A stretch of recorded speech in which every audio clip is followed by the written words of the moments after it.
Hello and good morning. Welcome to day 2 of the 2020 Kernza meeting. My name is Tessa Peters and I'm the commercialization manager at the Land Institute. I'm going to just give a little presentation here for some housekeeping details, and then we'll get started. Let me see. So again, welcome and thank you. This webinar is going to run about 2 hours. We did have one presentation that's not going to happen, so we may be running a little bit early today, but we're hoping that we can use some of that time for increased discussion and questions today. If you're a participant or if you're an attendee, you will be muted throughout the session, but if you have a question, you can share it through the Q&A function, and if it generates discussion, we can promote you to be able to talk and have some discussion with the panelists. And a moderator will be monitoring your questions and will either read them or invite you to ask them. Oops. You can use the Q&A function, which is at the bottom of the bar, the Zoom bar here. I have an arrow pointing to it. A separate window will open and you can type your question there and we will go ahead and ask that question. Again, thanks for joining and we'll go ahead and get started. Morning, everybody. We are still a few minutes ahead of time, so I'll delay here for just a little bit in case people are jumping on still.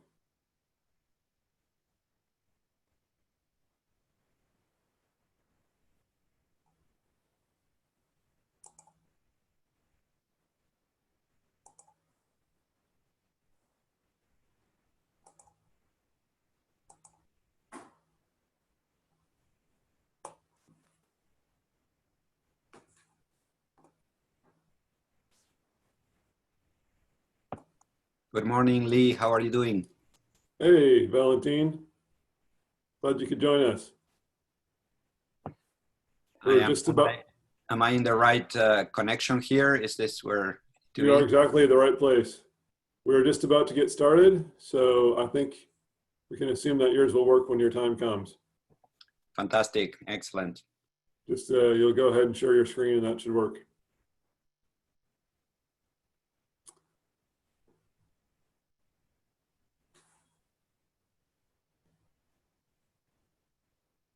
I still see people are still joining. I'll give it another 30 seconds here.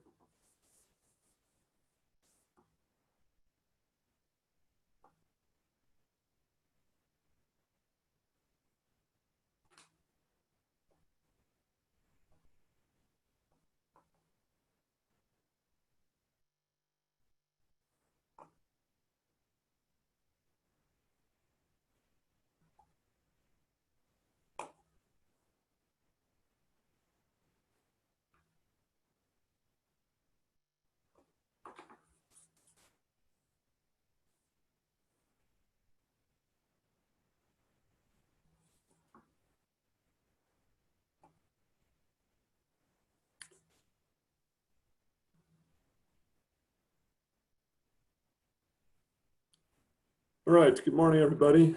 I'm Lee DeHaan of the Land Institute, leading the second day of this Kernza meeting for 2020.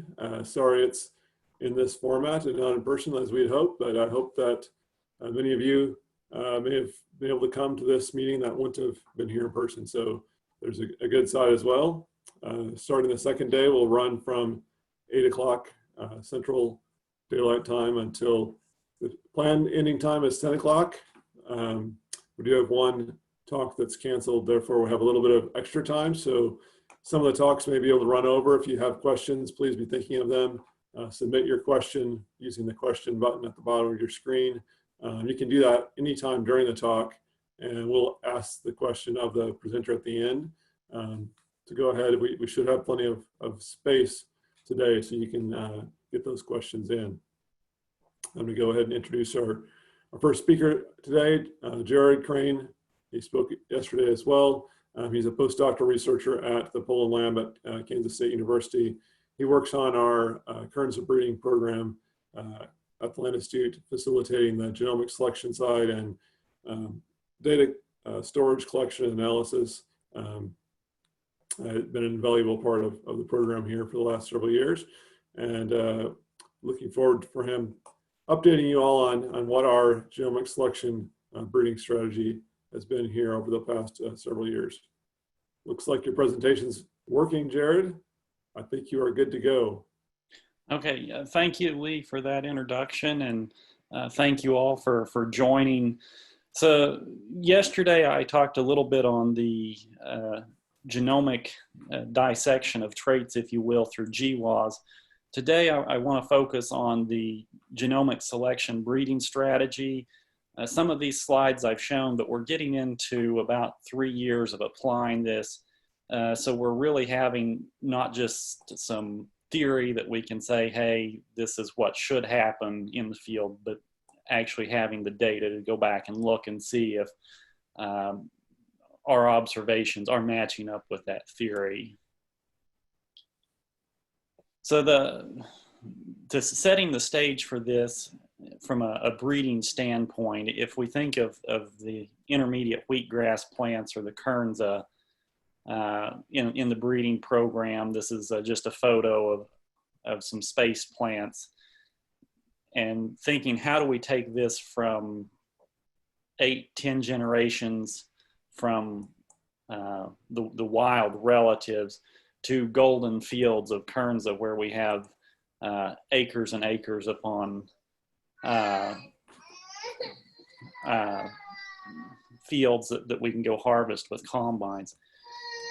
And really the way we do this is through the breeder's equation, where we know that our genetic gain, our rate of genetic gain is a function of the selection intensity that we apply, the accuracy with which we can select those plants, having some genetic variance to select on, and the time that it takes to complete that cycle.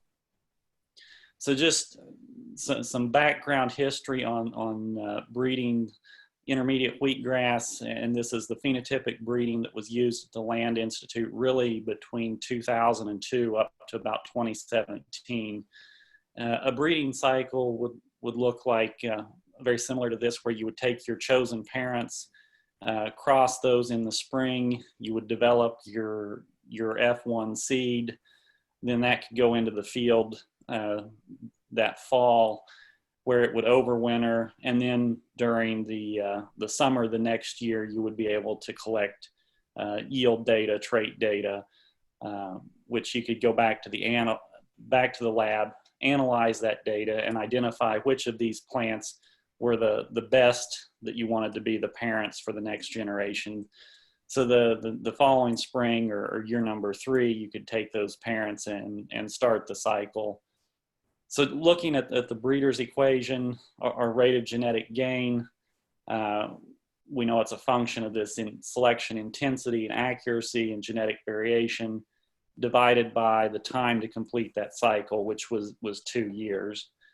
And if you think with a perennial plant, how do we know is year 1 the gold standard? Do we need to evaluate this for multiple years? The first couple of cycles at the Land Institute, they actually evaluated 2 years. So that instead of dividing by 2, you divide by 3. So just by reducing that cycle time, you can increase your rate of genetic gain.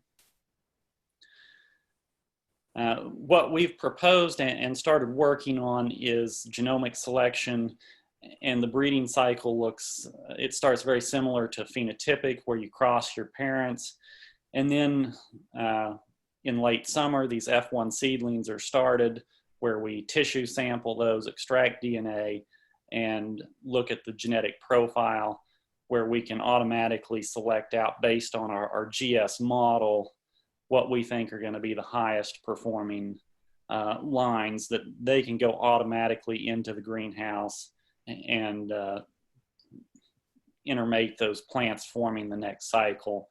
So in this case, we end up completing a cycle in 1 year.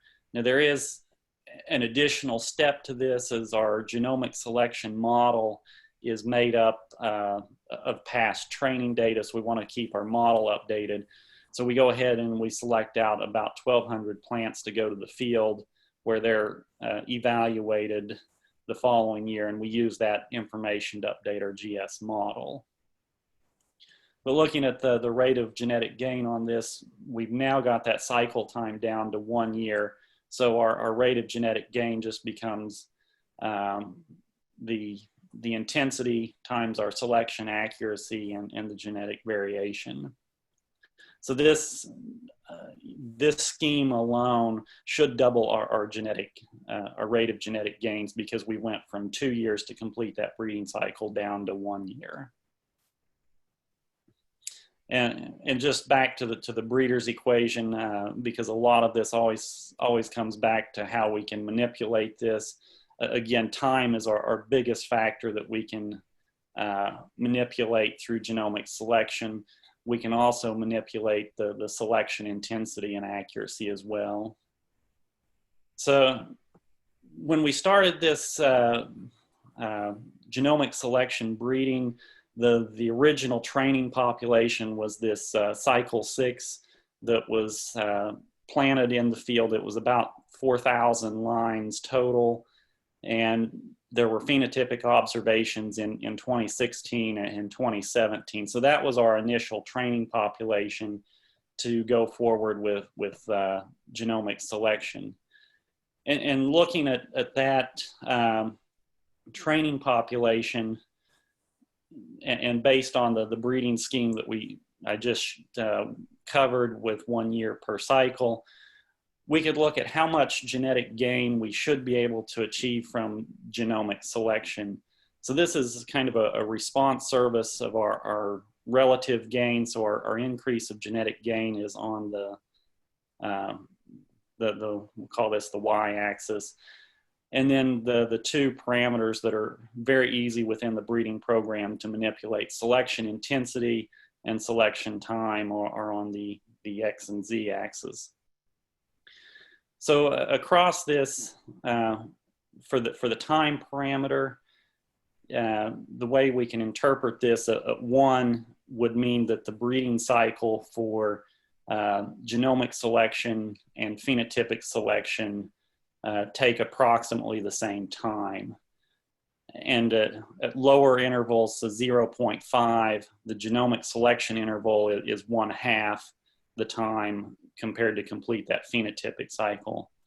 And selection intensity relates to how many plants are selected within that breeding program to form the next cycle.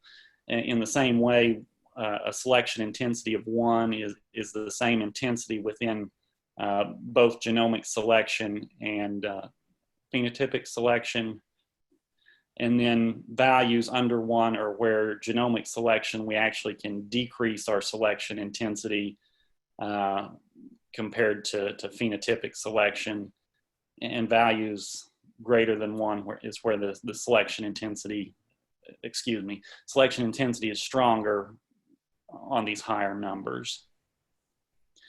So taking spike yield, for example, which that's one of the traits that we're most interested in, using genomic selection, we know that we should decrease our cycle time. So we're here on about 0.5. And our selection intensity, we've actually decreased compared to what phenotypic selection is, to about 0.9. But coming out on the response curve, we see that we should be at least 2 times greater than phenotypic selection. And for each trait, we can go through and make a similar type response curve. And this just shows those expected gains for traits of interest. For free threshing, up to 3.8 times increase compared to phenotypic selection. Spike yield, the one that we were just looking at on the graph, is 2.6 times, and even up to 6.6 times for seed mass. So this is just what we expected based on cycle 6 data, putting together the genomic selection models, looking at how well those models fit the data and what we think we can achieve. So that's all looking back, but at least setting up that this looks like a very promising method within the breeding program. So using that cycle 6 information, we started genomic selection in 2017 with TLI cycle 7.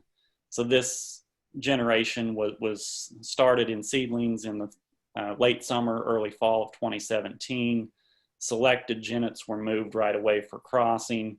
And then in the fall, there was also 1,200 plants placed out in the training population that we have phenotypes for 2018 and 2019. And then using this 1 year per cycle, TLI cycle 8 was started in 2018 with the first year of phenotypic observations last summer in 2019. So what I'd like to, that's the kind of the background of where we started at. And based on our current data, I guess I want to cover really some key questions with genomic selection. If you're thinking about this, the first thought is does it work? Can we actually predict future trait performance? So in the last 2 years, we've actually been getting data to start looking at some of these questions. So this is a scatter plot of our predicted values on our seedling predicted values in 2017 on the x-axis. So this was from our extracted DNA on that very small plant tissue. And from this, the 1,200 plants that were moved to the field. Then in 2018, we went back in the field and actually observed the value. So these were forward predictions. We were predicting a year in advance. And we end up with a really good trend line, a very high correlation for free threshing.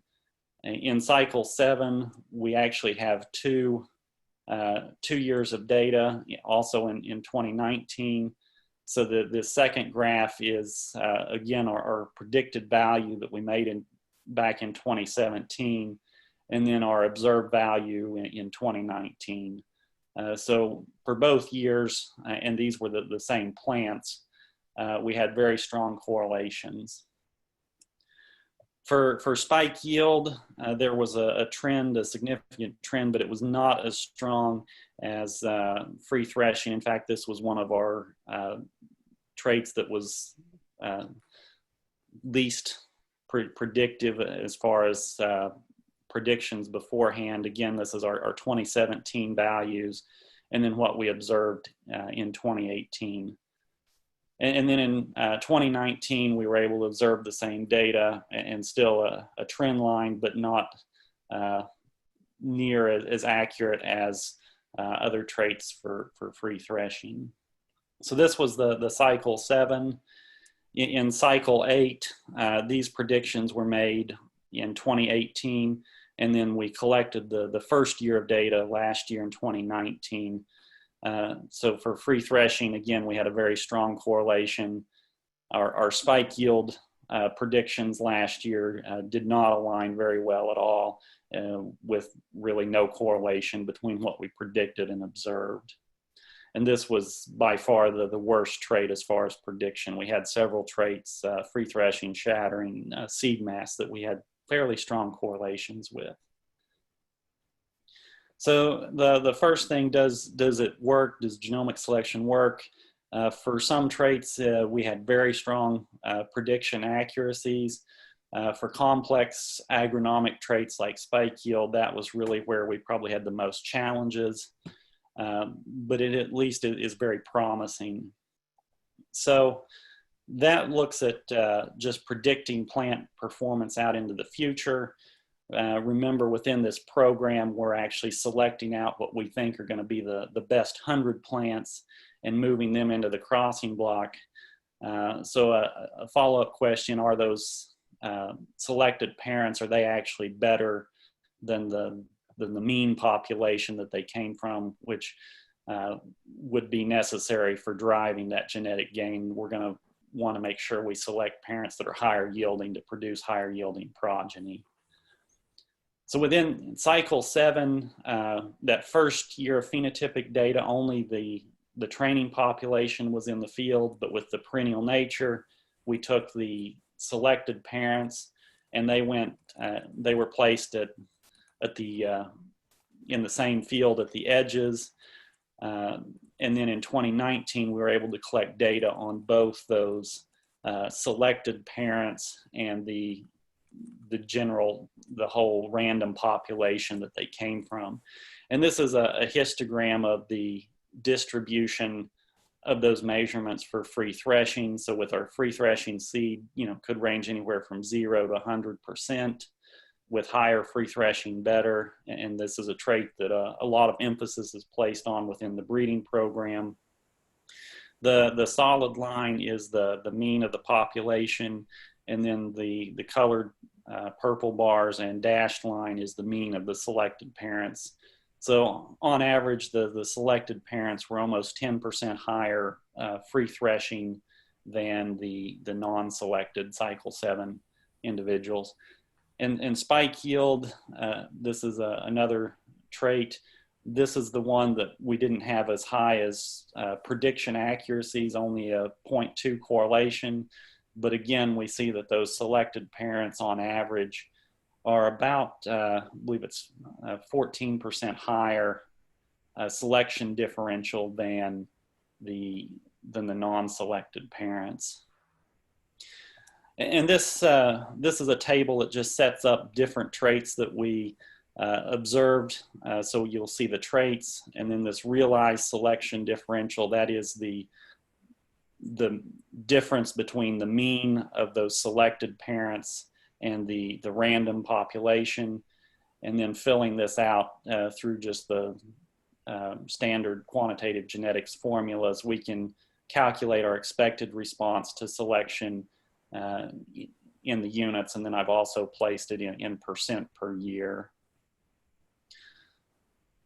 So for free threshing, we ended up with about 11 percentage points difference between those parents and non-parents, which correlates to about a 14% increase in free threshing per cycle, and our cycle time is 1 year. So that's a 14% genetic increase per year is what we're expecting. And spike yield, this is the one we had the least prediction accuracy, but we're still expected to make 8% selection gain per year. And seeds per spike, this is one that it's measured within the breeding program, so we can definitely calculate these, but it's a trait that doesn't have as much emphasis compared to the free threshing spike yield. And we can see that it's moving a little bit, but definitely not compared to these non-shattering free threshing traits that are the main emphasis, that we're having large expected responses per cycle. So, and then finally, just to wrap up, we'll look at the first part of the presentation where I provided some expected values, and then where we're getting the realized results. This is just using cycle 7, and with this we have the different traits. Our relative gain with GS, this was made just with the cycle 6 data. The earlier predictions that we looked at, we estimated this just from data before we measured anything in the field. And then the expected response to selection, this is what we actually observed in those cycle 7 parents versus non-parents or unselected populations, and then the expected response. So for free threshing, we estimated we could get up to a 3.8 fold increase using genomic selection compared to phenotypic selection. And based on the realized selection differential, we think that we're going to end up with about a 3-fold increase. Spike yield, this is the earlier graph, the response plot. We estimated 2.6-fold increase and looking at seeing about a 1.7-fold increase. So overall, our expected response based on that realized selection differential is definitely smaller than what we estimated, but they seem to line up that as a whole, what we estimated doesn't seem to be just completely spurious predictions.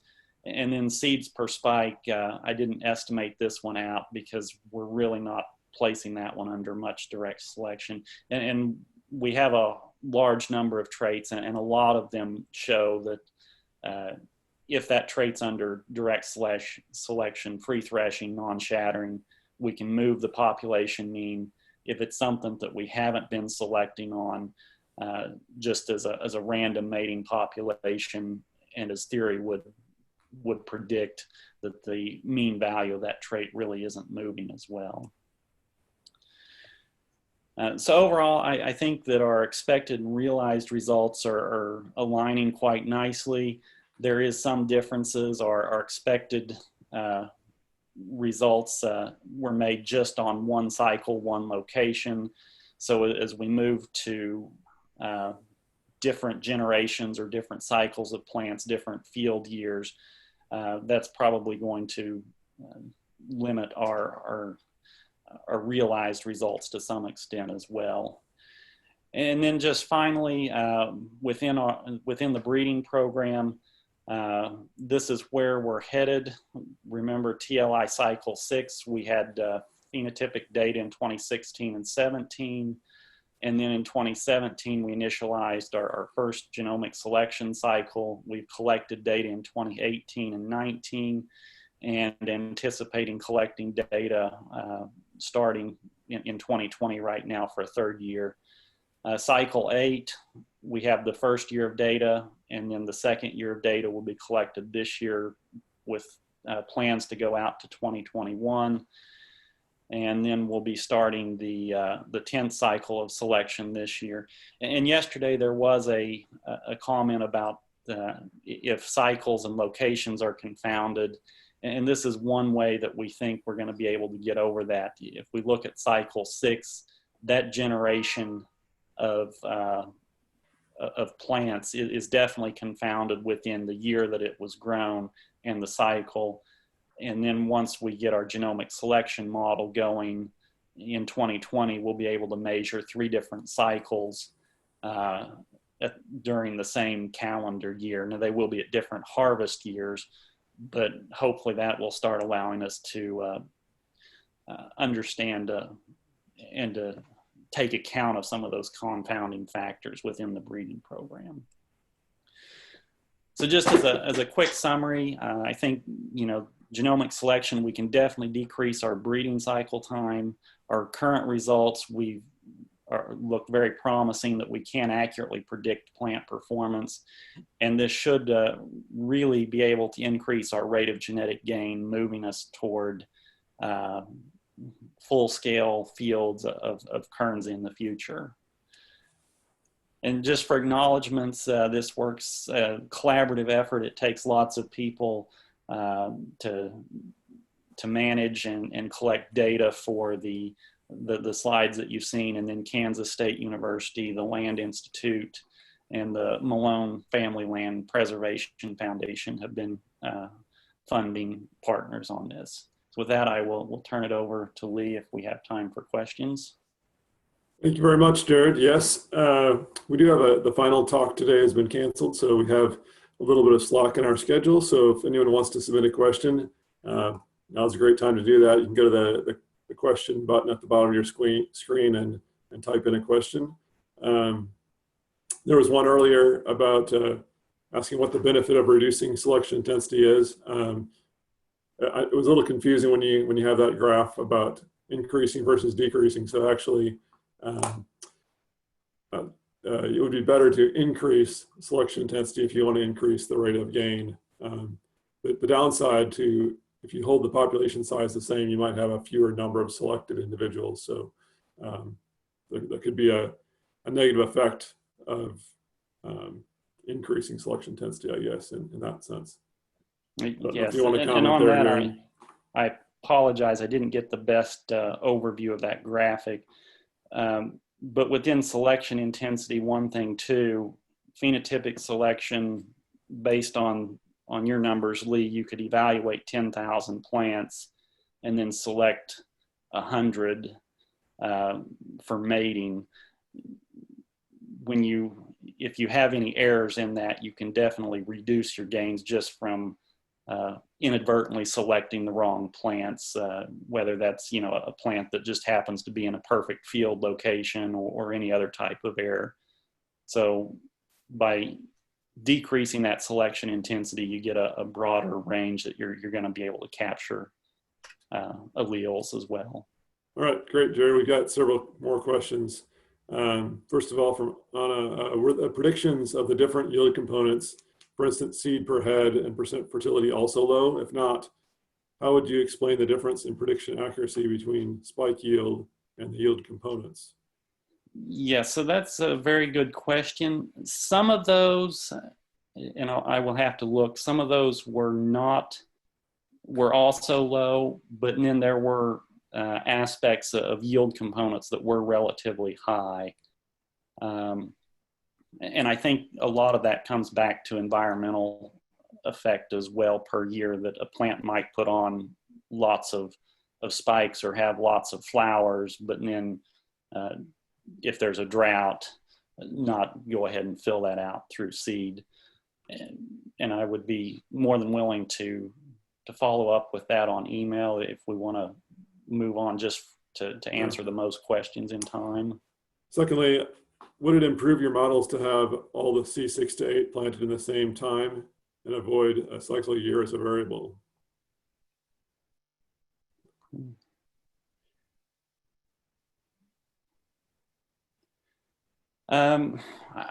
It may improve the model. It would definitely remove a confounding effect, but then it's the question of how would you ever get all cycles 6, 7, and 8 at the same time. From a going forward, I think there is some plans to put all of those plants or remnant seed from all of those generations in one trial. But right now, we wouldn't be able to have a C8 plant at the same time we had cycle 7 to be able to build the model to even select C8.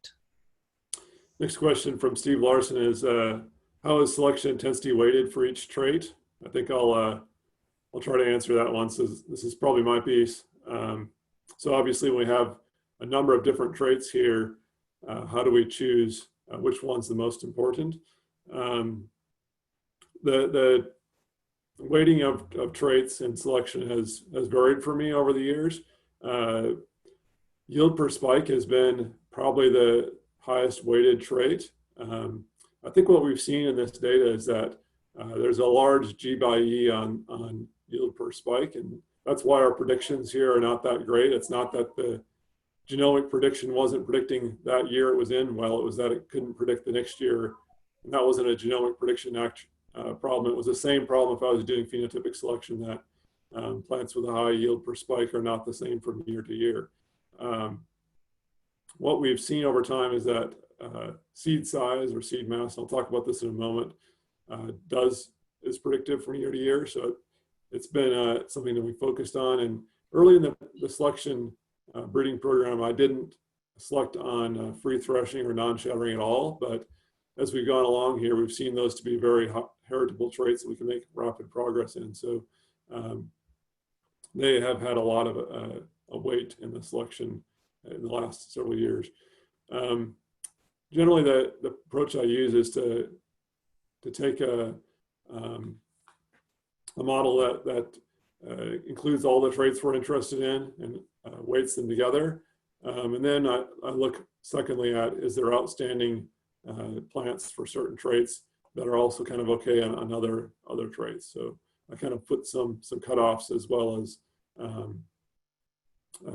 balancing all of them together. It's totally an art at that point, not going exactly with just a certain set of numbers. Final question from Jeremy. are spike yield and seed size negatively correlated in wheatgrass? And is there a benefit based on phenotypes to driving spike yield one way or the other? You want to answer that, Jared? I'm going to have to look up. I should actually know that one. So I can answer it then. Okay. So spike yield and seed size are usually positively correlated. Spike yield, seed size and number of seeds per head is low, a low negative correlation there, I would say. And then the second part of this, is there a benefit based on phenotypes to driving spike yield one way or the other? As far as we know, we want to increase spike yield for sure. We want more yield per spike and more spikes as the way to get more yield. I'll talk about this more in a minute. At this point too, most of our data, the cycle 8 stuff, we are seeing both an increase in spike yield and seed mass as well. I do know that both of those are moving. Yeah. The correlation between them, I'll have to go back and check. Take one more question. How do you determine which traits to select for? Are there traits you monitor but don't use for selection, such as competition, below ground, etc.? Yes, there are traits that we monitor and don't select much on. Those would include things like the size of the head or how many florets are up per head. We haven't specifically selected for more or fewer of those, but it's important to us not to have just selection for bigger and bigger heads that have are mostly empty. So we don't want to get our yield by having huge empty heads. So that's definitely something we monitor and maybe select on very slightly. Another one is plant height. We don't want to be making the plants taller and taller. Unfortunately, generally yield has been a little bit positively correlated between height and yield. In the early generations, that was a strong correlation. I think lately it's been a kind of a weak correlation, which is good. Nonetheless, if we look at our highest yielding, very highest yielding plants, they tend to be slightly taller than average. So kind of in the point of monitoring and hoping it doesn't get too out of hand, I always try to look for short plants that have good traits such as yield. It's hard to find those. I try to put them in if I can find them to keep height from getting out of hand. We've been certainly monitoring disease, not a really strong selection on those ergot and fusarium head blight and leaf, what's it called? Bacterial leaf streak, there we go, are all important diseases that we're certainly monitoring and selecting on. Mostly not strongly, but anything that's going to be really highly infected with disease, we tend to throw out just those worst plants. We don't want highly susceptible plants included. So those are kind of in the monitoring category. All right, thanks a lot, Jared. Yes, thank you. We will move along. If there's other questions, feel free to email as well. All right. So I see the next person up today is me. I'll reintroduce myself. I see a lot of new people have joined since we started this morning. My name's DeHaan, the Kernza breeder here at the Land Institute. Been working on the crop for the past 17, 18 years now, and been mostly devoting my time to the breeding side, but tried to tie into all of the work going on around the country and also starting in other countries now. So it's been really exciting to see. I'm going to talk today about a specific portion of this work, which is just an evaluation of some of the early selection cycles that I did here and some Minnesota lines as well. So I'm working on sharing my screen here. And if I can get PowerPoint to open.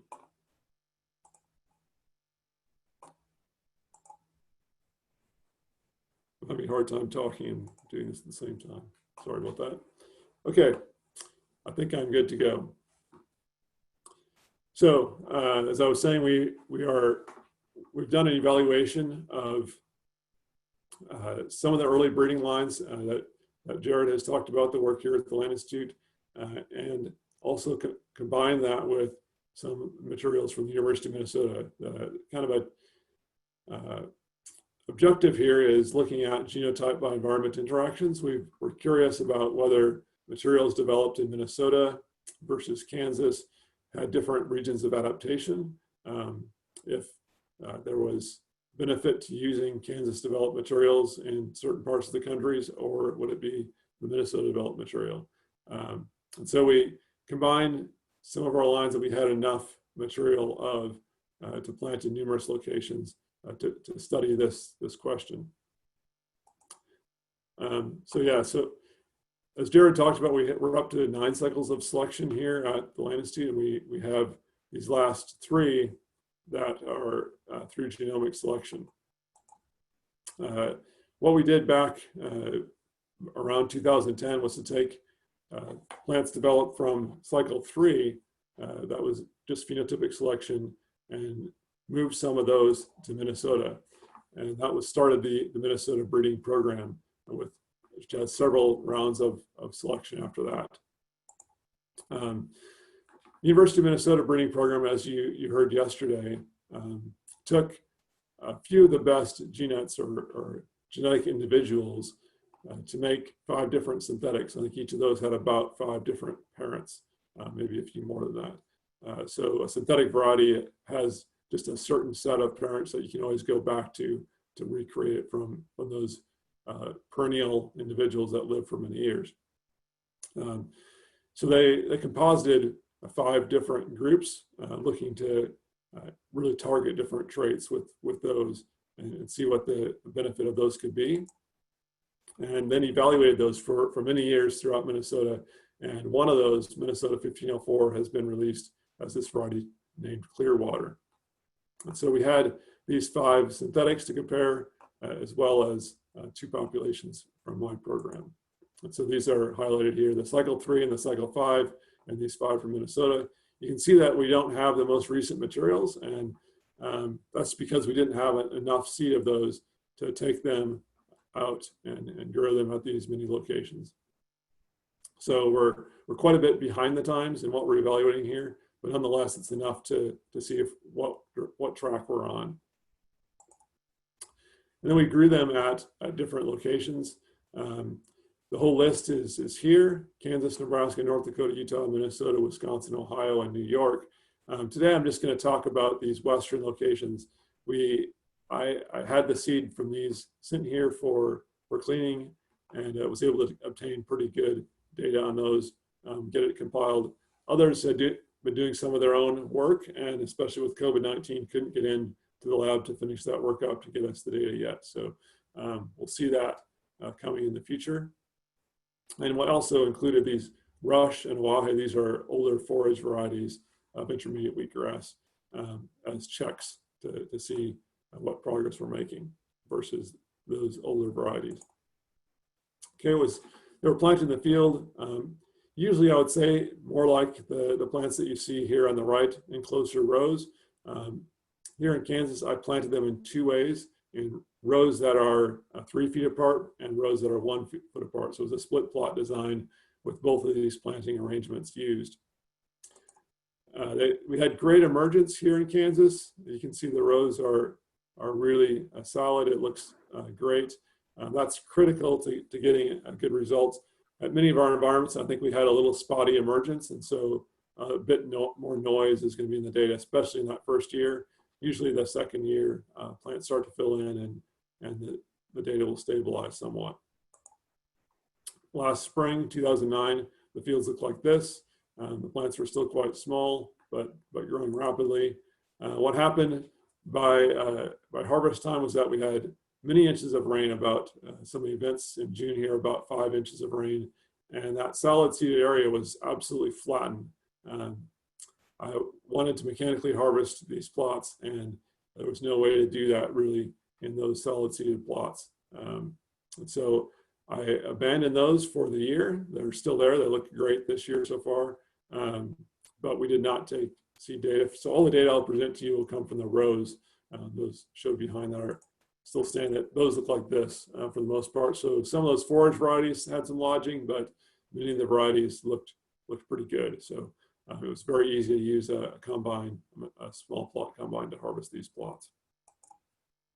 Okay, so what did some of the data look like? I'm going to start with the nicest looking data, which is seed mass, mass per milligrams per seed in this case is how I'm presenting the data. And you can see that the locations here, are connecting them with lines so that you can see easily the different locations really follow the same pattern pretty well. So I ran the analysis. There is a significant genotype by environment interaction here, but overall, from an agronomic standpoint, I'd say we're getting similar performance at different locations for seed mass for sure. I'll call your attention to a few different things here.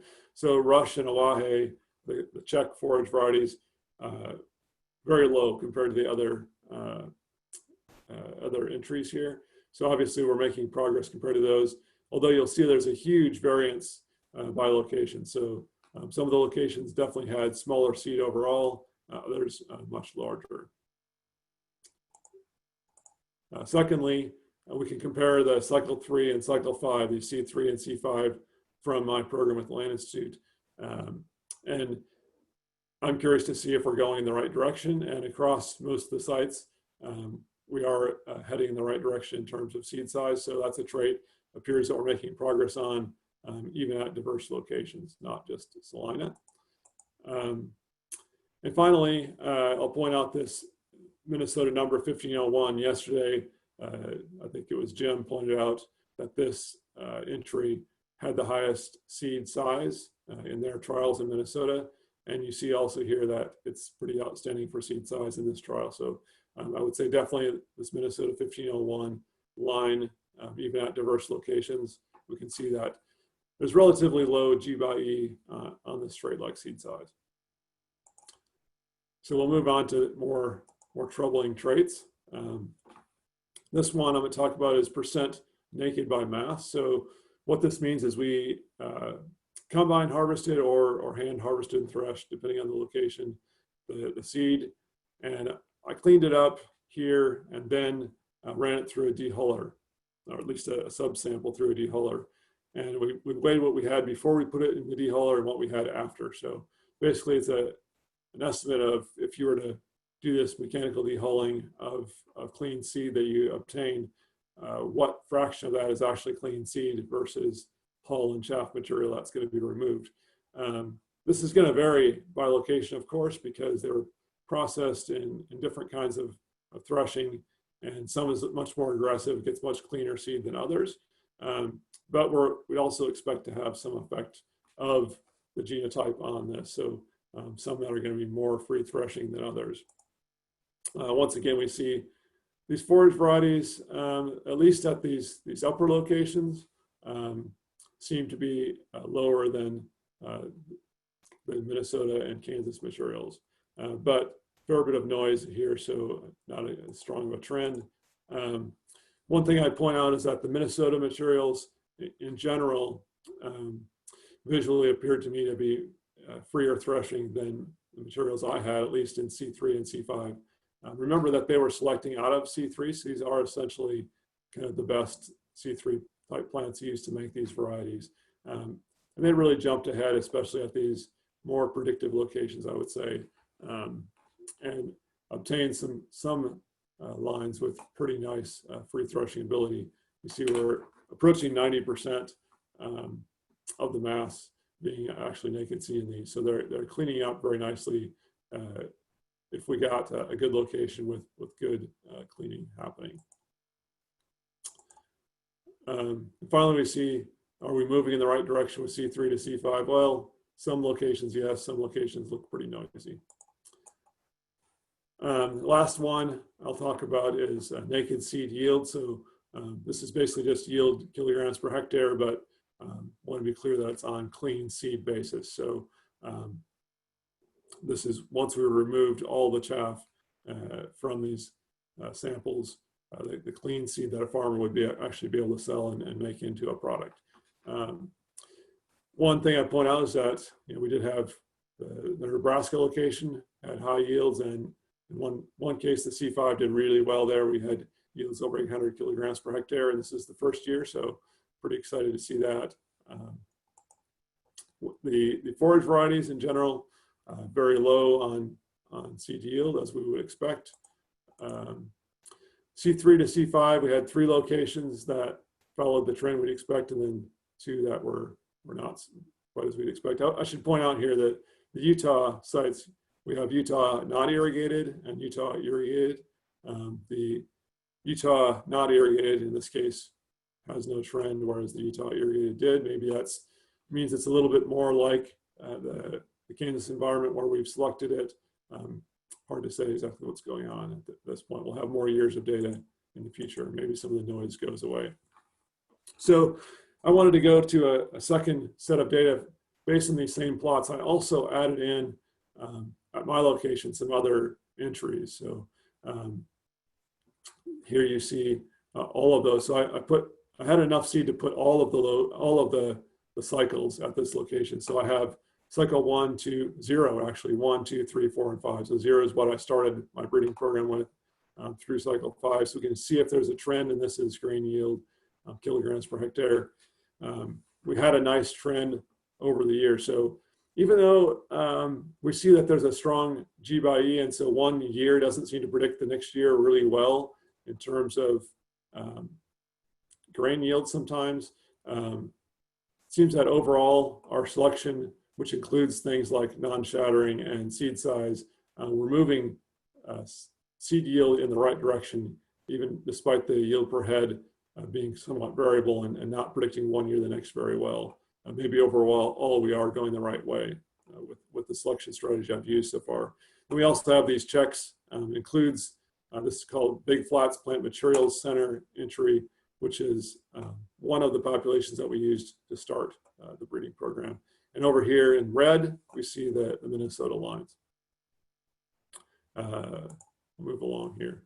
So these samples, I not only took a combine harvested yield, we also harvested by hand about 20 heads and got data on just individual heads. And so here we see yield per head, which is something I've selected on strongly, moving up very nicely and linearly over time, getting up to about 0.65 grams per head by the last C5 cycle there.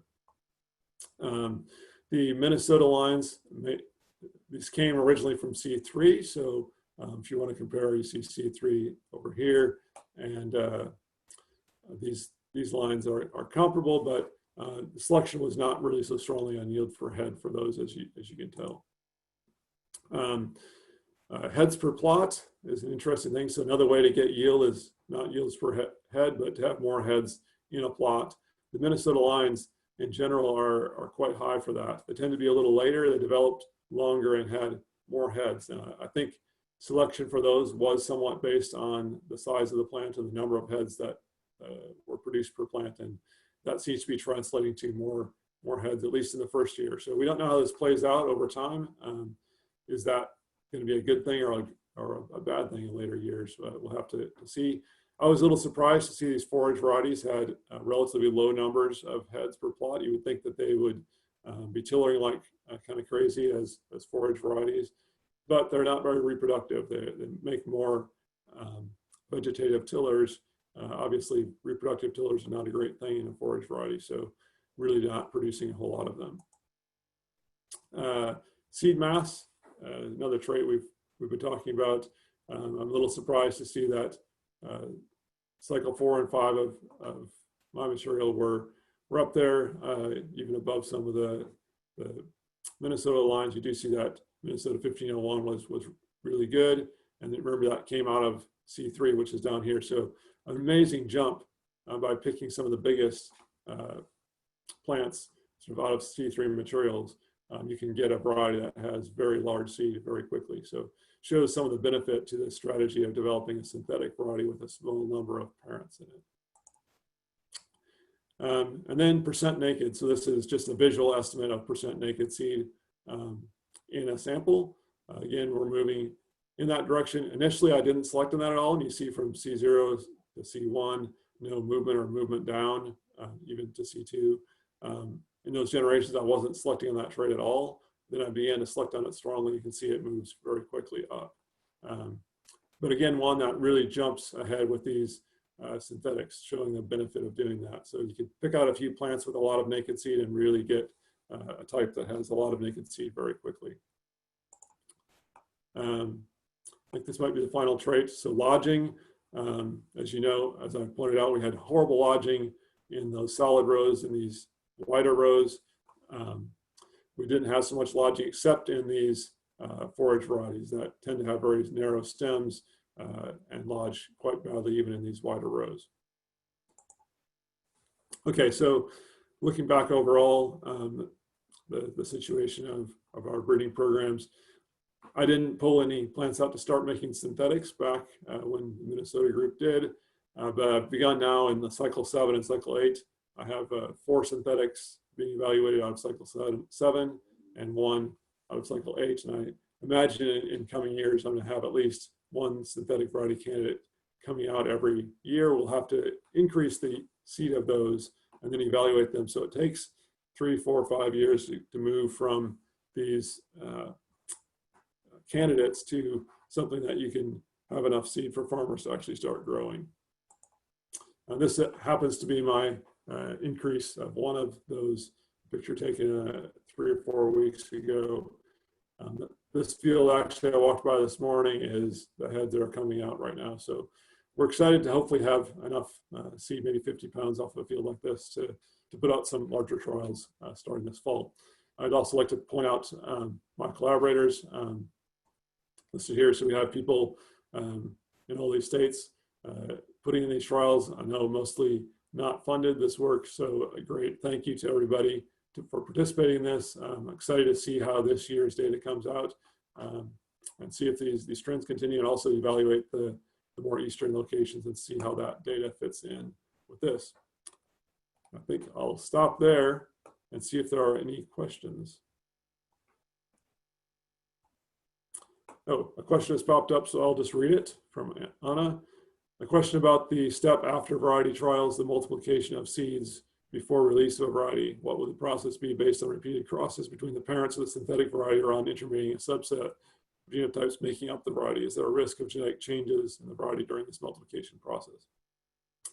Yes, definitely there is a risk when you develop these synthetic varieties. So I know that Minnesota is planning some evaluations because they've done this process now and they have the different steps, so they can actually evaluate, is there a deterioration, is there some inbreeding depression that's happening or drifting that's happening during that seed increase process. The reason for doing a synthetic variety is that you can go back to those original plants. Actually, if you look up in the upper left corner way up here, there's the 5 parents cloned a couple of times, put together there as the remnant bank of those 5 clones that I can go back to. But the seed is being produced in isolation from any other plots. So hopefully we can increase that seed. We can go back to these fields repeatedly and harvest this SIN 1 seed over and over again. There's limits placed usually on how many times you should do that because you figure seedling recruitment will also cause trouble there. So definitely you want to have kind of a best management practice. And there are rules set for public varieties on how many generations you want to go on some of these before you get drift. And you have to kind of go back to that SIN 0 seed that came from those original clones. And so you just got to keep those clones alive forever so you can keep reconstituting from the beginning. Question from Claire, who did one of the sites here, Claire Keene. From North Dakota on the naked seed graph, Nebraska had some very high yields compared to other Western sites. I think that was due to moisture. Well, I can tell you that establishment may have been one factor in how good things turned out. I know maybe even Andrea said the establishment wasn't great, but from the pictures I saw from different sites, she got fantastic establishment there. We had a lot of moisture definitely in last summer in Kansas and Nebraska, so we probably had some good yields based on that, but I think we also had some really good establishment. And these more southern locations maybe got a little bit more growth in the fall, which may have helped that first year. I know farther north, it's just hard to get enough growth in the fall really get great yields in the first summer. That might have been what was going on there in Utah and North Dakota, just later dates, and some of those plots had pretty low yields if they were kind of spotty. I may have thrown out a couple with terrible establishment, but for the most part, I left the data in even if it was noisy. Thomas asked, would you please back up to the previous slide of the breeding cycles? Are you asking about this one, Thomas? We can allow you to talk if you want to. Maybe Tessa might do that if you want to say something. In the meantime, I'll answer one from Probin. Your percent threshing in general higher than what we see in Minnesota. I'm sure G by E is largely a factor here, but you can briefly walk through your post-harvest storage and threshing process. How close do these processes resemble what a grower would do? Yeah, so I should actually go to maybe percent naked. Well, so this percent naked is maybe more like what you would see. This is percent naked seed as a visual estimate. Those really high numbers, close to 90%, were more like on a mass basis. I did clean them up pretty well. We were trying to get accurate yields, so it was all hand cleaned in terms of a blower and a sieve. And so all large pieces of trash and whatever that might weigh very much were removed. And so these were only from very clean seed by mass into naked seed. This here came from individual heads that were hand threshed and hand cleaned, and then hand estimated the percent naked seed, or eyeball estimated. I would say, 50% naked seed is coming from a really, these were dried in a dryer and then run through a really nice small thresher. So a really good threshing that got us nice clean seed. So yes, it's not quite what a farmer is going to see for sure, but it really helps us to separate plants out for selection. All right, I'm going to go forward. Oops, here. Thomas, are you available?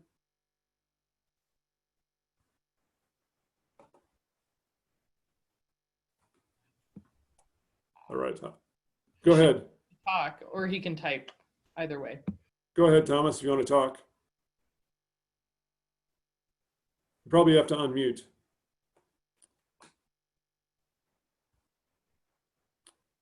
All right, perhaps it's not going to work. Maybe you just wanted to see it again. All right, I think I will wrap this one up. Thanks for your attention, everyone. I better unshare. Okay. Bear with me a moment here.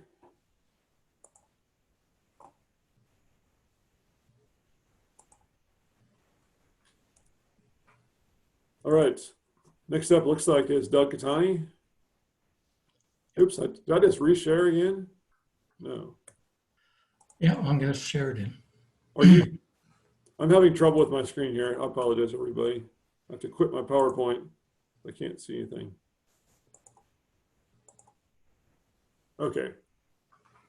There's Doug. Yeah. All right. Doug's going to talk about a project that's a collaboration with folks from Belgium and France and other locations. Doug was introduced yesterday, but he's been working on intermediate wheatgrass and other perennial grasses, and he's the perennial crop breeder in the Department of Plant Science at the University of Manitoba, doing some exciting work on intermediate wheatgrass Kernza as well up there. So, Doug, take it away. Can you hear me? We can hear you perfectly. Okay, good.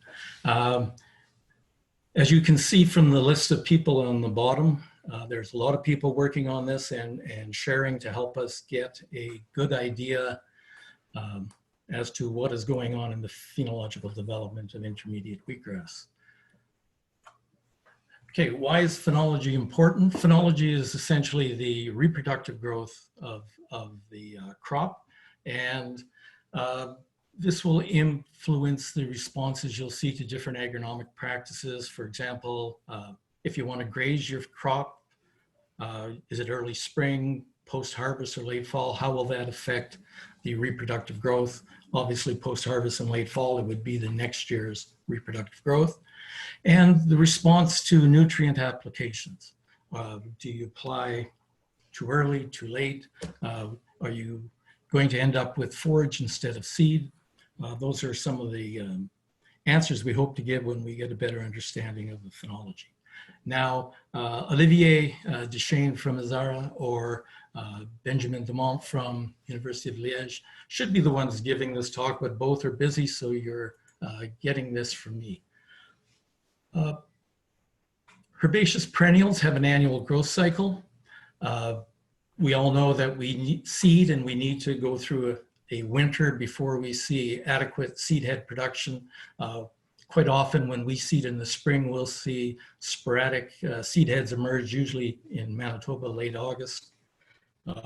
Obviously not going to produce a crop. So they need to go through reproductive induction, which takes place after we get growth and development in the initial year or after harvest. And this is the primary induction. And in intermediate wheatgrass, we also call it vernalization. And this takes place through the late fall over winter. And depending on where you are, vernalization can be quick or can be slow. Temperature and day length interact, but short days are the primary mechanism. The second part of the induction takes place in the spring, and that's why these are called dual induction species. You now have, after vernalization, the shoot apical meristem has changed from a vegetative to a reproductive meristem, or in other words, going to produce a seed head. So the growth from spring or from harvest to fall will influence the tissue that's available for vernalization. It gets vernalized over the winter, and then it awaits for a secondary signal for reproductive tiller development or seed head development to begin. These are what we're trying to get at with this analysis. Here is an example of what I'm trying to get across. The plot in the front was seeded in mid-May of the year this image was taken. The plot in the back was seeded previous mid-May. So one's 2.5 months old, the image taken end of July. The one in the back, 14 months old. You can see that the 14-month-old has a lot more reproductive growth than the 2-month-old. So that vernalization is very important. Another example of how we can use this, this is an image taken in France where the producer, because of the dry winter, needed feed for his animals. And in consulting with the folks from ISARA, it was determined that he should cut at 15 centimeters or 6 inches height because the plant had already begun its reproductive tiller development. So on April 19th, the day of cutting, this is what the field looked like. The angle is going to be a little different in the next two shots, but you should be able to recognize the trees in the back. Here's what it looked like 24 days after cutting. You can see that the producer went a little lower than 15 centimeters.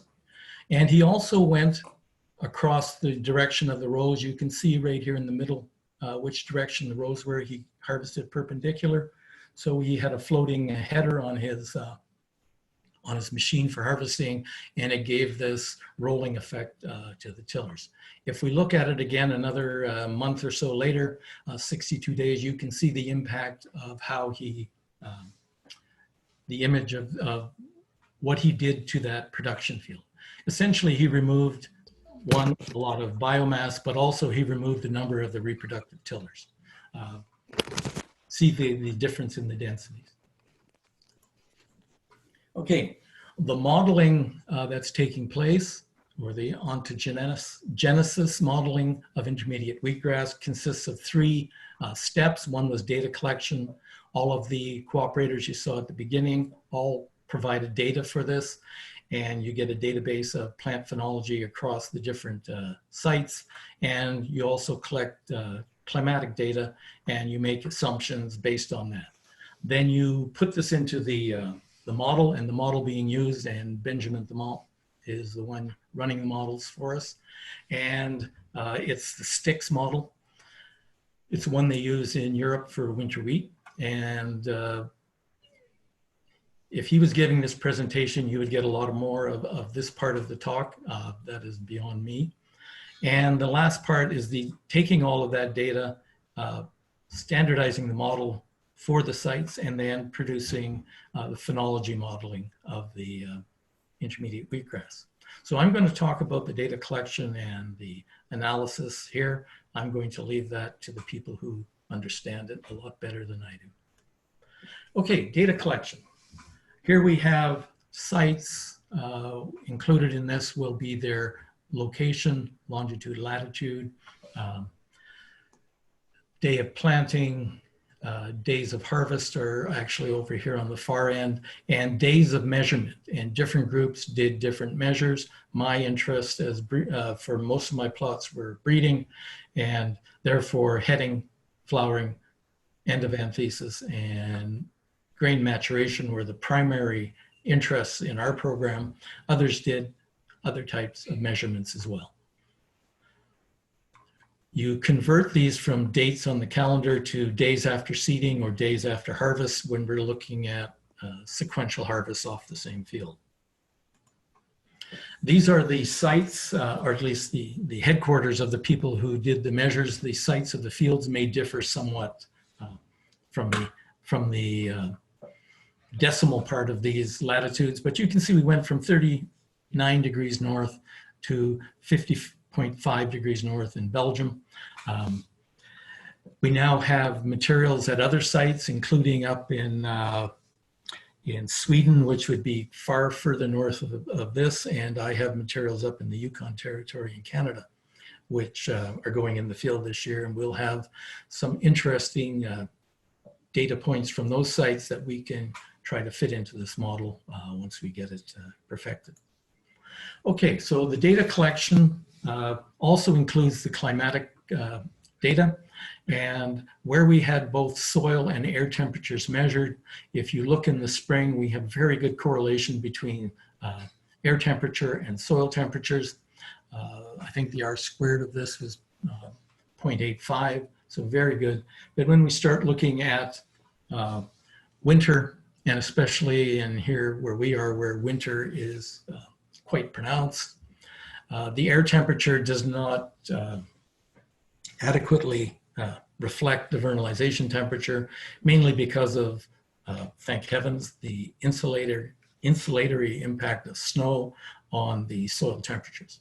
So I'm going to show you the 10.5 years of data from our plots. Our lowest temperature recorded over that time was actually -40 Celsius, and the highest temperature was plus 39.4 degrees Celsius. We have different kinds of years. You can see we have nice winters, which are actually bad for our perennial plants, versus, probably our typical winter. So all of this data goes into the modeling, and it's these lower ones here, which you can see are quite low, many below -20 Celsius, yet the soil temperatures are probably in the, at 5 centimeters are probably higher than -8. So we had to do some data analysis or modeling on the winter temperatures. Here is the actual model that has been run. This is the previous version. There is a new one being run as we speak. And a couple of things I want to point out is that for growing degree days, the base temperature is best at about 1 degree Celsius, being our base temperature for accumulation of growing degree days. And the photoinduction of reproductive growth in the spring is somewhere between, according to the model, 10 and 17 hours. We know that many of our sites, including Manitoba, do not get 17 hours. So we know it's back towards the lower end of this range. And if we look at flowering and maturation, these on the side are the correlations between the traits. And you can see that some are highly correlated. Okay, the preliminary results, I didn't show it on the previous graph, but Vernalization likely begins at 11-hour day length, so a decreasing day length or shortening in the fall. And reproductive induction, Olivier passes this along to me on the weekend, is somewhere either between 12 and 14 hours. However, from observations in the fields over in France last year, we saw that reproductive induction had taken place and growth was, secondary induction had taken place, and reproductive growth was taking place before this 14-hour day length. So it's likely in the 12 or 13-hour range. So going back to vernalization in Manitoba, 11 hours will begin in this year. 11-hour day lengths will begin on October 11th. And Salina, which was at 38 degrees north, 39 degrees north, it'll be October 20th. And in Lyon, France, it'll be October 14th. Now, this is when tillers can begin the process of vernalization. How quickly they reach vernalization will be dependent upon the growth environment. But in order to be vernalized, they need to reach an inducible size. So the individual tiller is vernalized, not the plant. And if you're in a growth environment where growth continues throughout the winter, most of you know that the Willamette Valley in Oregon is the best, maybe not the best, but a very good place to produce perennial seeds. Much of the certified seed production takes place in that area. During my 5 years there, we had maybe a week of snow cover during all that time. And the temperate or the C3 grasses remained growing throughout that period, which gave them many more seed heads or higher seed head density and thus increased yield. So depending on your growth environment, vernalization can be quite different, or the process of vernalization. The average temperature in November in Manitoba, the high is 6 degrees, -2 is our low. So we do get some growth in November, but usually little, some years none at all. Salina, actually very nice growth weather for C3 grasses, as is Lyon. Looking at our December temperatures, we probably, I won't say never, but rarely have any growth of C3 or anything in December in Manitoba. And these conditions continue to occur usually through mid-March to early April. Whereas Salina probably can still have some growth, but Lyon, again, I think you would still see tiller growth and development and the potential for vernalization through those areas. So my expectations from seeing this data was that Lyon would have probably a higher yield potential because they have greater potential for vernalization to take place. The second thing we're going to talk about or look at right now is this induction of reproductive tiller development. We think it's either 12 or 13 hours in 2021, which is our next one because of our leap years just taking place this year. Our calendar is a little off for March 21st and the first day of spring. It'll be 17th of March in Winnipeg and Lyon, and 18th in Salina. 13 hours will be at these dates here. You can see that Salina being further south, their days lengthen very slowly, more slowly than we do in the higher latitudes. Oh. March highs and lows, we get extremely little growth in March. We do start to see growth in April. And Salina, they're already growing really well, both in March and April, as is Lyon. If it's 13 hours, we come out of our winter directly into reproductive induction phase. So we see very little regrowth of vegetative material in the spring. This is what a tiller looked like last week, May 22nd. We've had an extremely slow spring here. We are beginning to see reproductive tiller growth. If you look here, we can see one internode here that was approximately 1 centimeter in length, and another one here just beginning. And this is going to be our seed head coming up in the next bit. So what utility are these models? Well, farmers or producers can look at temperatures and determine how far along their growth is and make agronomic decisions based on this. Instead of going out to the field, they can sit in their office and do it, or go out into the field to take measurements like this. So the utility will be both for the researchers and for the production specialists. So we are gaining a better understanding of intermediate wheatgrass phenology. This will also be of value to breeders and geneticists, probably geneticists and then breeders, as they will know when to, if it's 13 hours, look for what genes are being expressed during these periods, and maybe use that in genetic selection for possibly earlier flowering plants, or probably earlier for those south. Up north here, we don't want any earlier flowering, I don't think. And the other thing it tells us is that yield potential is set in the fall, wherever your fall ends. In somewhere like Lyon, maybe they don't have a real fall. It goes right through to the induction time in the spring. End of.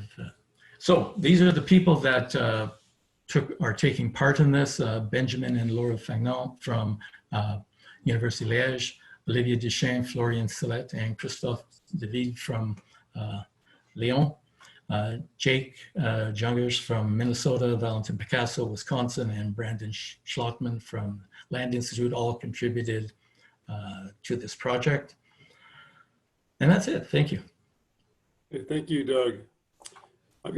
We have a little time because we have the extra time left at the end today. Can take a few questions. I've got one to start with. So you mentioned that tillers in the fall sort of have to be present to be induced. I've done a lot of transplanting of seedlings in the fall that maybe have one tiller that's obvious in the fall, 1 or 2 tillers. In the spring, I'll have maybe 30 heads come from that plant, even though it had only 1 or 2 tillers in the fall. So can you kind of explain that? No. I'll go back to this point here. I think this is a good slide. Maybe the next one's better. What you're seeing here are the axillary buds that are beginning to grow, and they have the potential to also be vernalized if they have probably begun their growth. Whereas axillary buds that would be in the axils of these leaves here probably would not be undergo vernalization. So depending on how your tillers are developing, or you have 4 tillers, 5 tillers, there is the potential for these axillary buds to develop into reproductive tillers the next year. Ones here probably are not. So depending on the amount of growth, and again, if your plants continue to grow in through December and start again in February, and they reach an inducible size and you have enough inducible climate, you could produce tillers from that growth that takes place after your winter. Yeah, so interestingly, with kind of late planted or these small seedlings in the fall, we'll see a first flush of heads, and then 4 weeks later, a second whole flush of heads, right? So there's at maturity, at harvest, I've got a bunch of ripe heads, and then I've got a bunch of green heads that are just shedding pollen. And so it's kind of like it happens in 2 stages when that second set that may be very, very small. Is that what you're saying? So they're maybe there, but they're extremely small, whereas others that are larger are well induced, and others are just going to be severely delayed. Inducible conditions can take place over time. So even though you may have growth in the spring that does become induced and is just late developing. So if really a difficult. tiller is induced later, might it be induced less, which would slow it down, or is there some factor there? Potentially, yeah, potentially. It's at a less developed stage, and it's relying on nutrients. Remember, if you have reproductive tillers, they're going to be the primary sink of that probably root connection and everything else that goes along with it. And therefore, once it has begun to develop and there are nutrients for development of these secondary tillers, that is possible. I've got a couple of questions here for you. Steve Larson asked, can these data be used to predict yield potential across different possible growing areas? What other data would be crucial to this? Well, potentially, yes. As I said earlier, Lyon, I would expect to have probably higher yields based on vernalization. The second part of that is you come into, I'm going to go back to this slide here. This is your tiller development, your reproductive tillers, but what happens during flowering and pollination? In 2019, they had the 45 degrees Celsius during flowering. So pollen viability and zygote viability were probably quite low for some of that, and their yield would have been impacted by that. So this sets up your potential. The problem in realization comes in this part of the process. I know you see that in Salina, that can be very hot and dry during pollination, and you get less seed set. So this sets up the potential. This is where you realize the potential of your yield. So you need to get this to get the seed heads initialized, but this is as important to realizing yield. Some growth environments are better in this stage and less in this stage. Manitoba, I'd say, this is our primary challenge. We have little challenge most years in this area with stress during seed set and production. So you have challenge on the induction because it's too cold and frozen for most of the year, or covered with snow, or whatever. Yep. Well, it's getting that growth into the fall, and moisture drives a lot of that. And so if you have a lot of moisture, usually that's good enough to get us high enough tiller density to get a reasonable yield. It's the years where we have drought during the fall, and I showed a graph yesterday of one year we know on our heavy soils where which hold water more tightly than the lighter soil at the other site. It is difficult in those years where moisture is wanting, especially in that fall period, to get enough growth for large enough tillers for vernalization. All right, I'll take the time. We've got a bunch of more questions. I think we're running out of time for them, however. They can email me or... Yeah, excellent. We'll take one more here. Would continuous cutting in multiple springs increase or reduce vegetative tillers across the years? It'll depend on the severity of the cut. Intermediate forage grasses, they adhere to the general pruning rule. You start removing more than 33 to 35, 40% of the vegetative area, the leaf area. You tend to start altering the root shoot dynamics in the plant because the plant has to now mobilize carbon stores and nutrients for regrowth of the tillers, just like we talk about trees and shrubs and flowers. We only want to remove a third of the leaf area at any one time to not upset that balance. I think we have the same thing happening in our intermediate wheatgrass here and most of our temperate grass. All right, thank you very much, Doug. Sorry to those who asked questions later on there. I didn't get to them, but yes, you can contact Doug directly if you want to discuss more. We should move along to our final talk of the morning. And if I can find it here.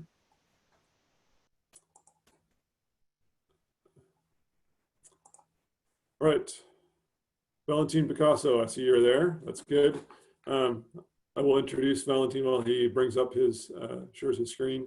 Valentin's an assistant professor in agronomy at the department in University of Wisconsin-Madison in the USA, and an adjunct professor at the University of Uruguay. He has obtained an undergraduate degree in agronomy from the University of Uruguay in 2001, PhD from Sustainable Agriculture from Iowa State, and his research focuses on forages and perennial grain crops, resilience to climate change, and ecological intensification of dairy and beef grazing systems.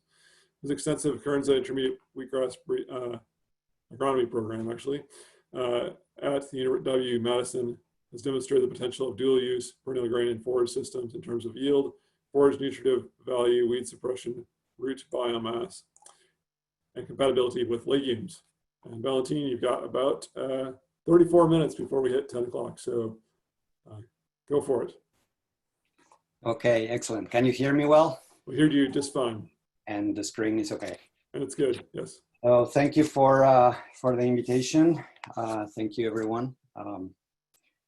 These are difficult times, not only for the COVID-19, but also for the fight against racism and injustice here. And it's hard to believe that in the 40 years that the Land Institute has been working, we have made more progress on developing perennial grain polycultures than on eliminating racism in the US.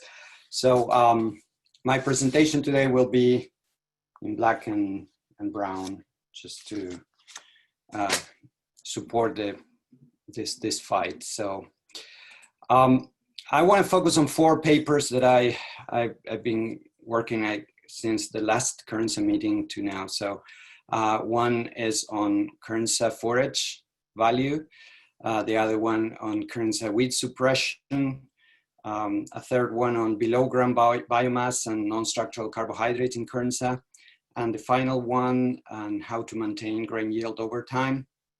And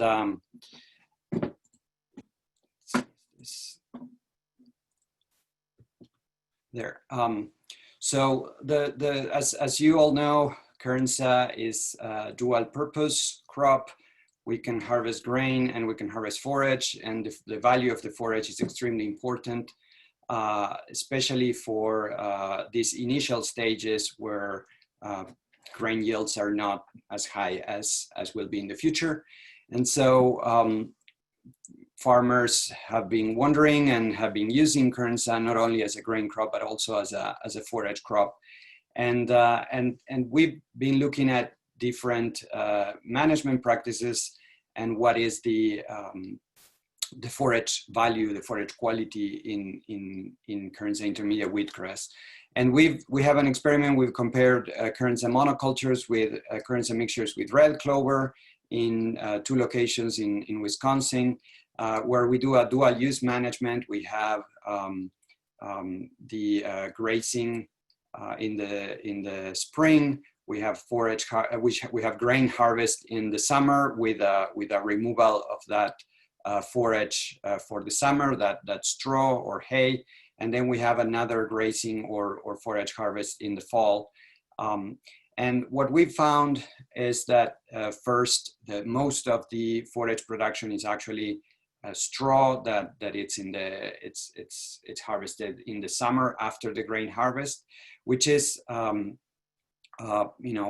our conditions between 6 and 8 tons of dry matter per hectare. There's some yield in the spring and a considerable amount of forage yield between 2 and 3 tons in the fall. The use of legumes increases that forage yield. In the case of red clover, increases like 20% that forage yield. And in terms of forage nutritive value, the spring forage is certainly very, very high quality with very low ADF and NDF and very high protein and very high digestibility of the fiber. In the summer, the material is not very good quality. It improves a little bit with the legumes. Protein goes from 5 to 9 if you add a legume, but it's very high in fiber. It can be utilized, that forage. It can be mixed with other like alfalfa hay or other forages that have lower fiber. And we've fed beef cattle. We have beef cows, gestating beef cows and heifers, and they did very good. And then in the fall, again, the fall forage is again high quality, kind of intermediate between the spring and the summer, but still high quality in terms of fiber and protein, getting 12% protein in the monoculture and 18% in the mix with red clover. So really the forage quality is good. When we look at relative feed value of this, which is an integrated measure of all the different parameters of forage quality, we have that in the spring, the forage is really good for lactating dairy cows. It's very high quality. In the summer, again, it's below the requirements for even heifers or beef cows. But if you mix it, 50% or 70% with other material, it works fine. And in the fall, it's not dairy forage, but it's good for beef, cattle, and stockers. So that basically, just to say, we really have a good quality forage here, and the use of Kernza as a forage, whether it's the grazing in the spring or the fall, or the straw that we can harvest in the summer, can be of high economic value. Another important thing is that the grazing in the spring, this is from another study we did in collaboration with Minnesota, the lodging that we've observed in the plots that had been grazed in the spring or in the spring and fall, it's lower than the lodging we observe when there's no spring grazing. So it looks like that's an important thing to reduce lodging. The second thing I wanted to share with you is the information on Kernza weed suppression in dual purpose systems. This is another paper we just published in Agronomy Journal, the work of Joe Zimbrick and also David Stoltenberg. We followed the weed community and the weed biomass, and of course Kernza production, over 3 years in Arlington, Wisconsin, and we found that at the beginning, the first year, we had a flush of spring and winter annual weeds. These are pictures from the first year in 2016. It was almost a solid monoculture or of shepherd's purse, and later on pennycress, and it was really, it looks like that. This year we established another field in Arlington next to that one, and it looks exactly the same. So the first year we do get a lot of weed competition of these winter annuals, and but then after the Kernza elongated and started growing, we got a very solid stand of Kernza, very nice, and when you compare the spring of 2016 with the spring of 2017, all those annual weeds disappeared. We did see a change of the weed community composition from annual weeds to more perennial weeds, some dandelions and some other. This is the weed community composition of the weed density of the different species. The first one there is Taraxacum officinale, which is the dandelions, which is the only one that was kind of abundant both in the second year, 2017, and in the third year of the study, 2018. And then a few of other weeds that are most of them perennials. The other important thing we saw, not only a change in wheat community biomass from annuals to perennials, but we saw a very sharp wheat biomass decline between the first year in 2016 to the second year, 2017, and the third year of production in 2018. Not only a change in total biomass, but also in the variability here.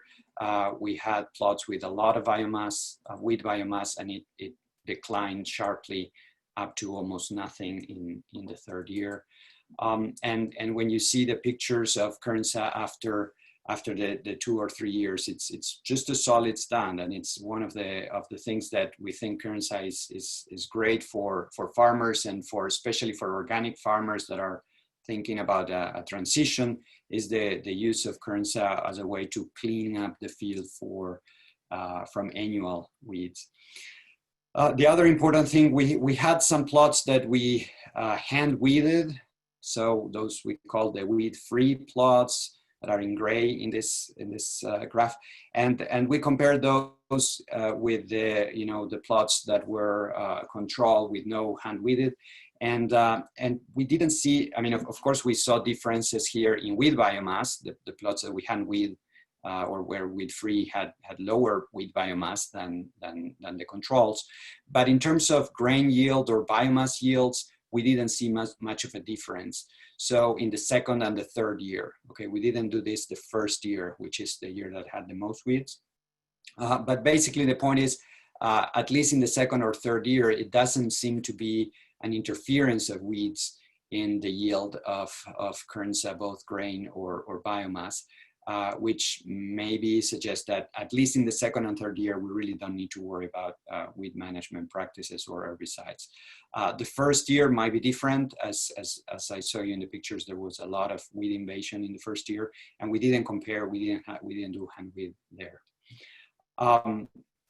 The other thing that we observed, and this has been documented already a lot, is that the Kernza yield decline over time between 2016 and 2018. This is a graph that shows the plots that had 90 kilograms per hectare of nitrogen. This was split applied between a spring application and a fall application, and the 135 kilograms of nitrogen per hectare also split applied. So nitrogen increased like 15% the yields, but didn't avoid the yield decline, and the yields went from 600-700 kilograms per hectare to kind of 400, 500, and then low of 400. So we know that's a problem. We need to work on that, and there's many of us working on that direction of maintaining yields over time. I'm going to talk a little bit about that at the last paper. In those same plots that we did this study in Arlington, we also looked at root biomass and below ground non-structural carbohydrates. We sampled Kernza roots and rhizomes after the first year and after the second year, and we measured biomass, and we also extracted non-structural carbohydrates, that's the free sugars and the starch, and we look at the composition of these non-structural carbohydrates. As you can see here, we have the composition of the first year with 90 kilograms per hectare of nitrogen, and first year with 134. And then the second year, again, with 90 and 134 kilograms of nitrogen. The most of the non-structural carbohydrates were in the roots for all the situations, and were water-soluble carbohydrates. That is, Kernza, like most of the cool season grasses, accumulates mostly fructans and other soluble sugars rather than starch. Starch was really very little. You can see here the very little starch both in the rhizomes and in the roots. And then the other important thing here is that in the rhizomes we saw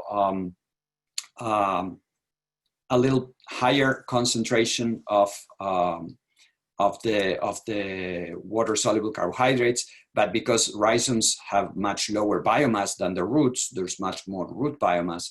The total contribution was always more important in roots.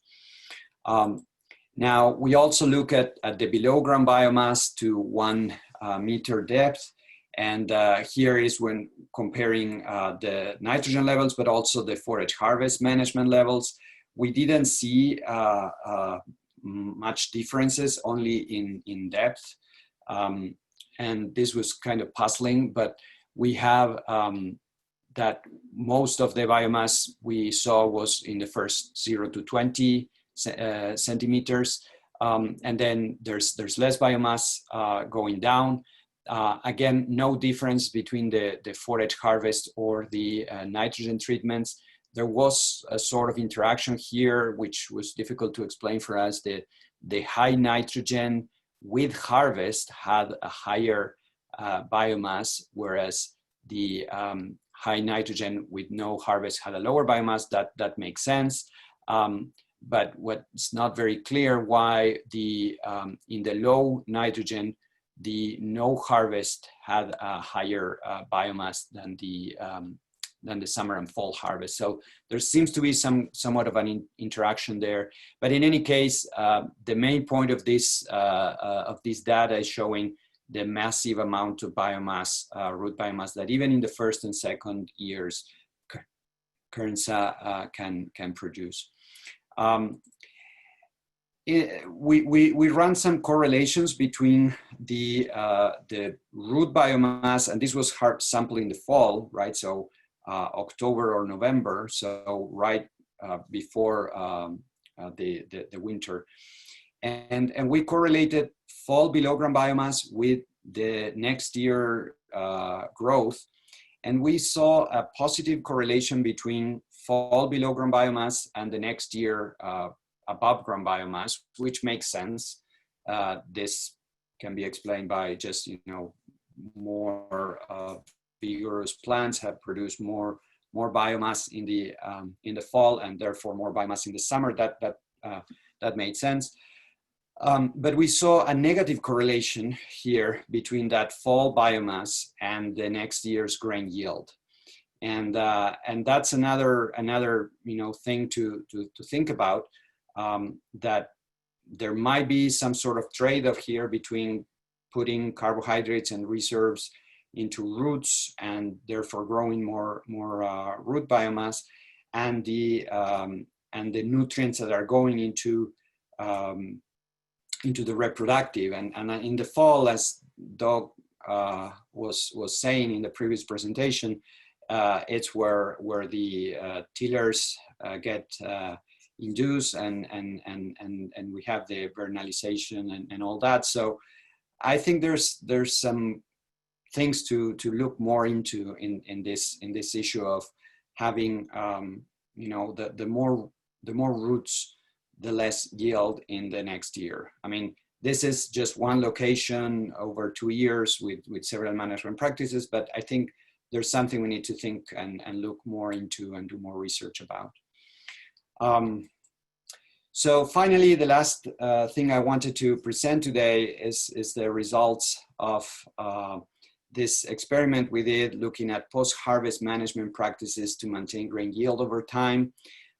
This was done in 2 locations in Wisconsin, in Lancaster, and at a farmer's field in Montfort. And what we did was a combination of 2 different post-harvest management. So in a Kernza field that we established in the fall, let it grow, and fertilize and harvest in the summer. So after that first harvest, we applied several treatments. One was a factor of straw removal, whether we harvest the grain and left straw standing in the field, or after the harvest, we cut that at 10 centimeters and baled and exported all that biomass. So the first management was high chopping versus low chopping at the time of grain harvest in the summer, okay? And then The second was an additional management that was either controlled, so we just did the chopping and nothing else, or burning. We did burn the residue, so we had two burning treatments, a high chopping burned and a low chopping burned.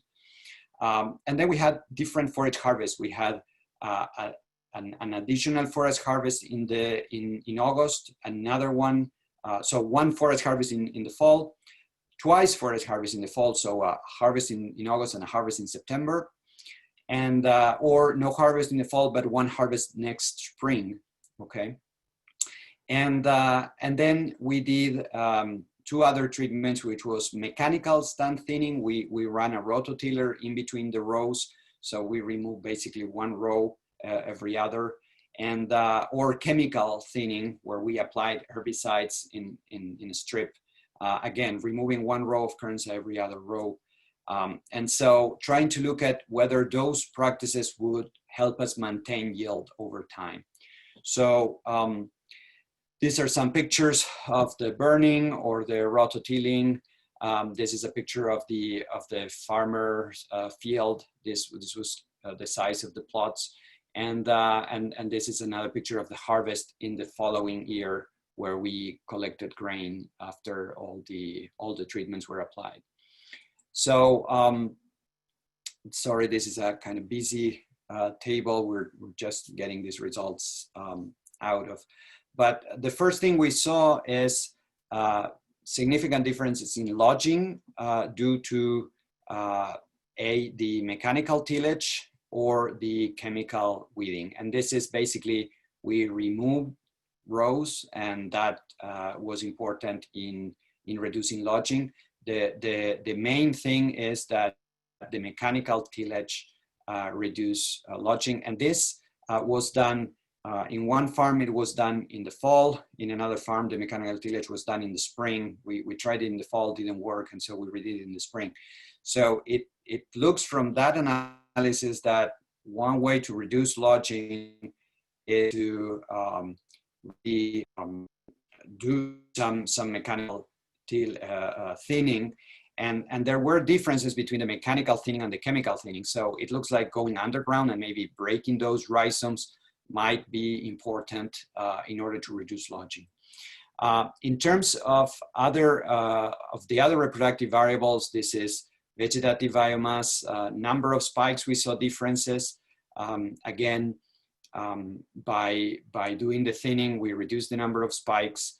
And reproductive biomass, we didn't saw differences. Spike weight, so weight per spike, didn't saw much differences, and grain yield didn't saw much difference. So we didn't find a treatment that really was outstanding in terms of maintaining yields.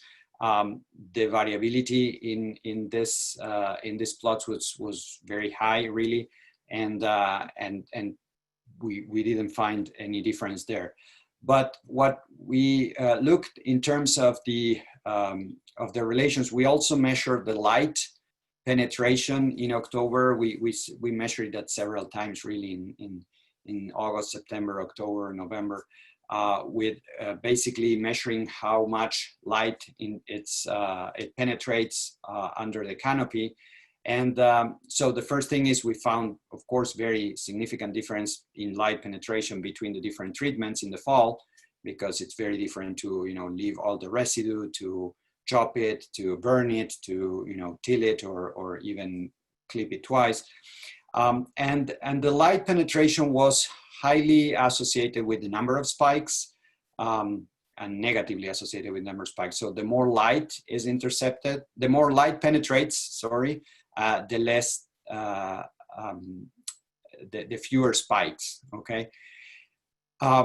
There was also a negative association between grain yield and light penetration in the fall. So again, the more light penetration, the lower grain yield in the fall. This was a lower correlation, a lower R square.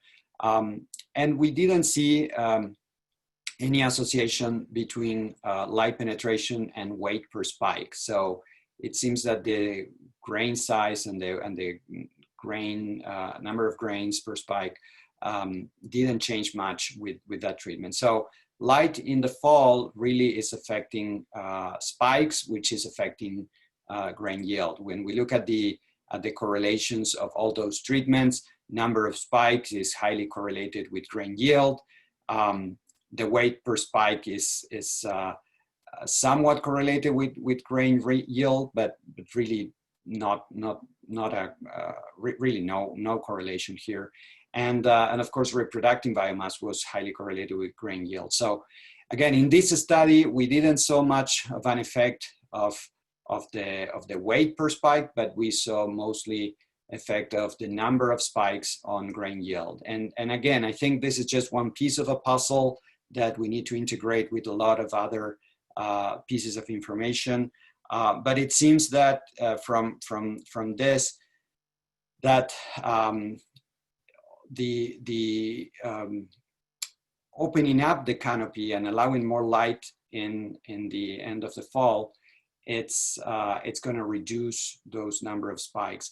Now, we have to remember in this study, we didn't manipulate directly light penetration. What we did was the management practices that are listed here. So these management practices affected light and affected number of spikes. So I think I would like to hear your thoughts about this, but like there's a lot of things going on here. Again, this is not, we cannot give any clear recommendation on, okay, how do we maintain yields over time? But clearly we need to study more the physiology of what's going on in the fall in order to really understand how to maintain Kernza yields over time. So with that, I'd like to thank all my team and the students and the technicians and farmers who have been supporting this. And I would like to hear your questions and comments. Thank you very much. Hey, thanks, Valentin, for that excellent presentation. We do have quite a number of questions already. We have some time remaining, so let's jump into them. From Thomas, when does internode elongation elevate apical meristems into grazing horizons in the spring?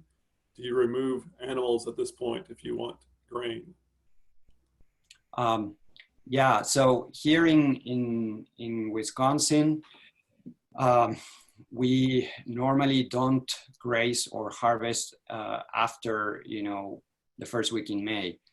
That's when we start having some meristems turning and elongating. So yes, when we talk about spring grazing or spring harvest, is a very short window there. And that's why it's difficult. And usually the first year we never do it. It's like we do it in the second year or third, because the window it's kind of short between your soil is warm enough that you can enter with animals for grazing, and when the Kernza starts elongating. So here in Wisconsin, we don't do it after the first week in May. Of course, it changes with latitude. Good. Another question from Eugene.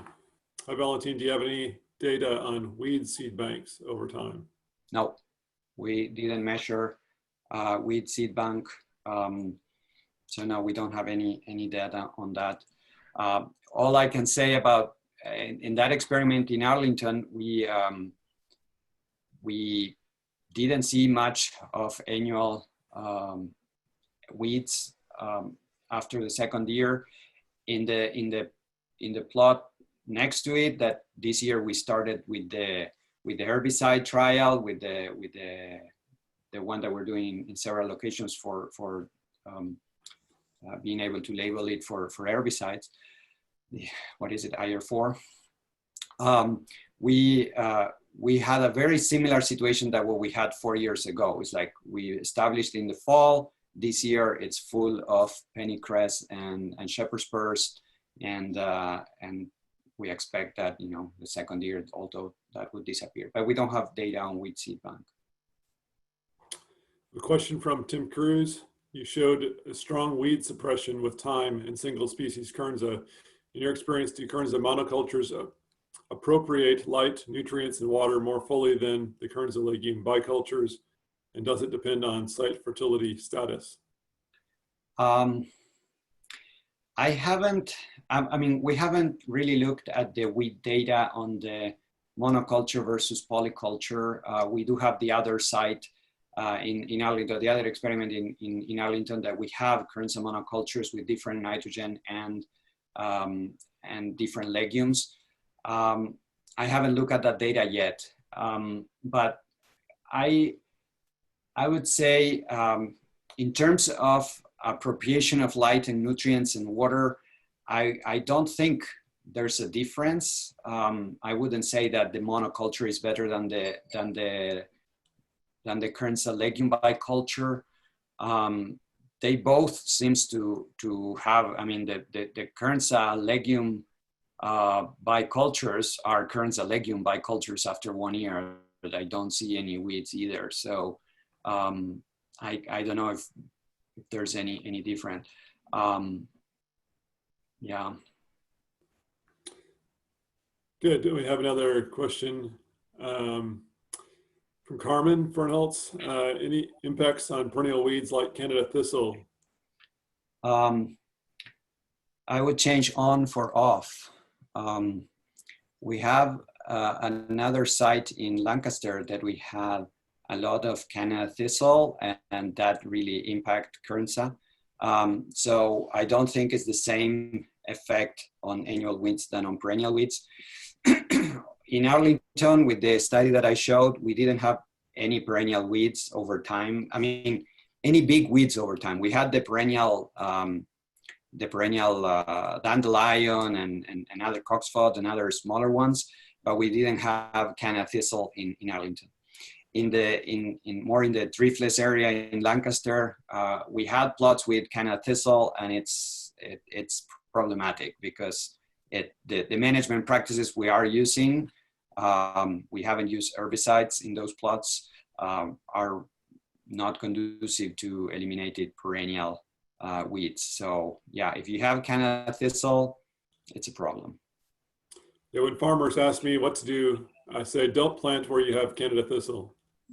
Is that kind of where you're at too? Yeah, I would say the sites that we've had Canada thistle, they are really bad. I mean, we haven't been able to harvest much, and yeah, it's a problem. Yeah, I mean, if you had any quackgrass in your plots? Quackgrass, we haven't seen much in those locations. We had a field in West Madison that we established last year that had some quackgrass, and that got that it was difficult to harvest. But in the Arlington or in Lancaster, we haven't seen much of that. All right, I have no more open questions. Give a second here if anyone wants to type one up. Otherwise, we're about to wrap up for this morning.